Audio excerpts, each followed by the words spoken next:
Rockstar has a long history of putting mysteries and secrets in their games. GTA 5's inclusion of UFOs and the still not fully put to bed Chiliad mystery drove the internet's speculation train crazy. And now, it seems, Red Dead Redemption 2 is set to continue the tradition with what could be the most elaborate Easter egg hunt yet. This is the beginning of the incredible Red Dead Redemption 2 Mount Shann Mystery. I've been exploring the Red Dead 2 map for days now, and it will come as no surprise that it's full of things you want to spend time investigating. There's a Ku Klux Klan meeting that keeps happening, and going hilariously wrong. Signs of a serial killer who's leaving clues for you to follow, much like the Infinite 8 killer in GTA 5, and a stack of maps to decipher which will lead you to gold. But perhaps the most intriguing thing I've come across so far is an abandoned hut north of Emerald Station. I mean, it's abandoned in the sense that there's no one living in it now, but inside you'll find the bodies of 10 or so people still in their beds.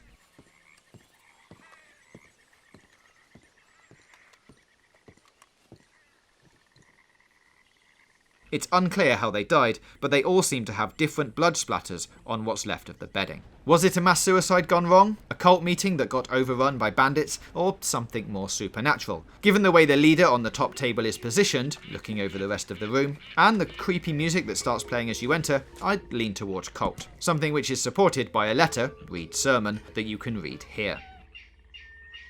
Who Kokawawa is, I have no idea, and nothing, literally nothing, comes up in a Google search, so this is very much a Red Dead Redemption 2 thing. But there are clues here to piece together. At the second hour under the half moon can easily be translated to 2 AM on a night with a half moon. Red Dead 2 does have a lunar cycle, so that part seems solved for now. The other rather obvious clue is the line, "and worship once again at the peak of Mount Shann." Mount Shann is a mountain range located to the north of Strawberry on the west of the map. The obvious thing to do next is go running up the mountain and wait until 2 AM on a half moon night for the arrival of a vessel. Maybe a UFO.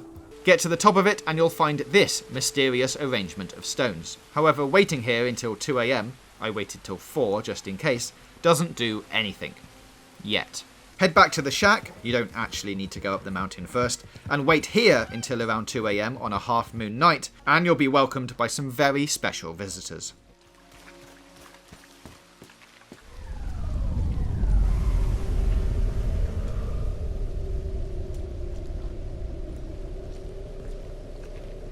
That's right, there are UFOs in Red Dead Redemption 2.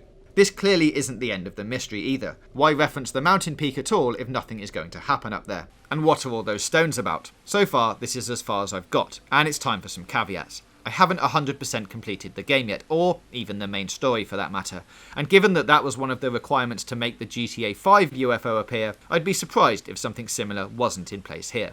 That checklist also required it to be raining, so there's a chance that the weather conditions could also play a part. And it's entirely possible that there are more huts out there with more notes in them offering more detail. I just haven't found them yet. That's where you come in. As with GTA 5, this is going to take a huge community effort to crack. This is just the start. Of course, it could all come to nothing, but given Rockstar's past, I'm convinced this is the start of a much bigger mystery.